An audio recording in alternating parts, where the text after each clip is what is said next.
Plus au sud, dans le Lauragais, une femme se passionne pour une plante qui a fait la fortune du Midi toulousain.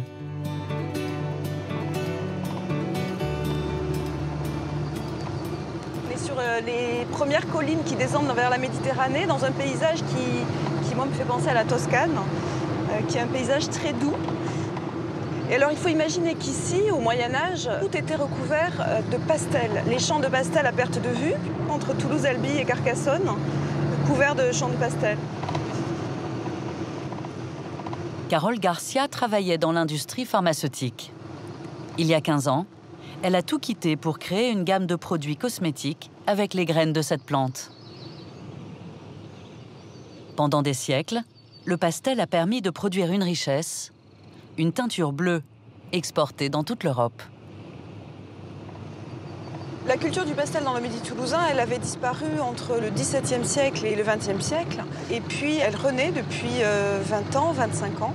Et on va voir Jean-Marie, qui est l'un des rares agriculteurs à cultiver encore le pastel. Alors, comment va ton champ?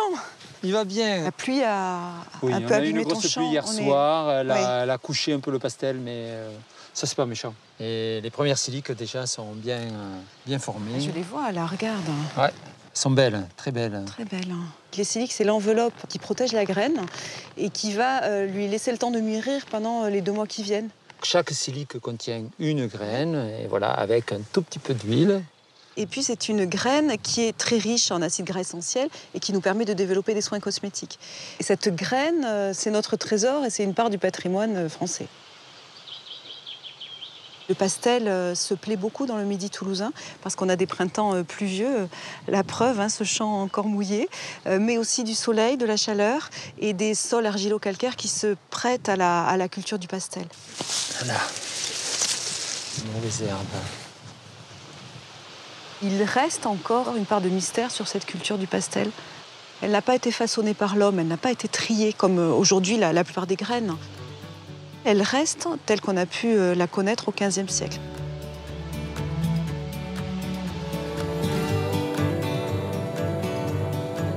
Ce matin, Carole a rendez-vous chez un agriculteur, ingénieur de formation, qui a joué un rôle déterminant dans son aventure.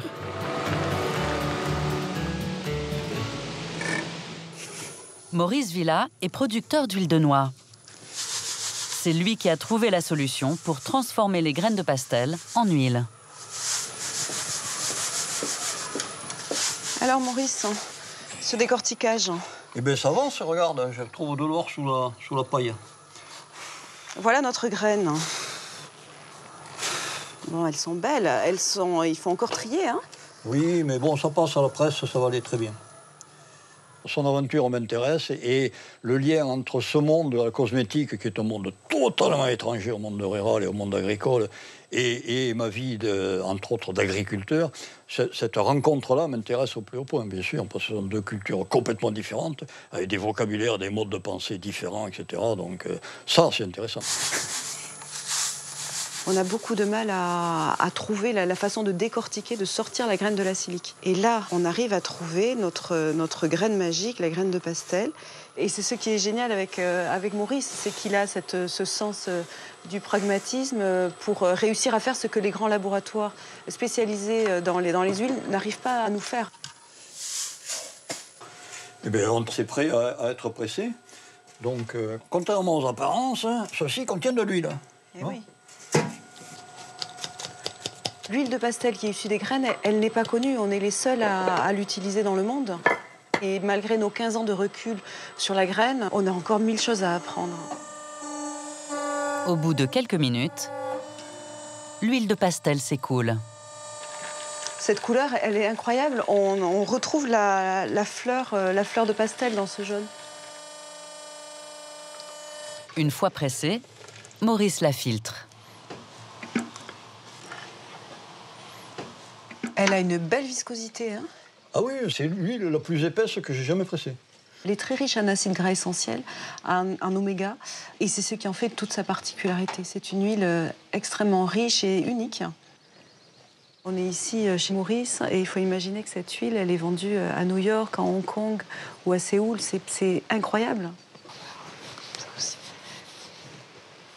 Je ressens une grande douceur sur la peau est lissée.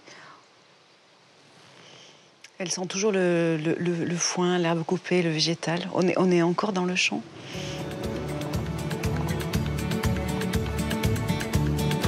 Après 15 ans d'activité, Carole distribue ses produits sur Internet et en boutique. Un succès, malgré une concurrence extrêmement rude.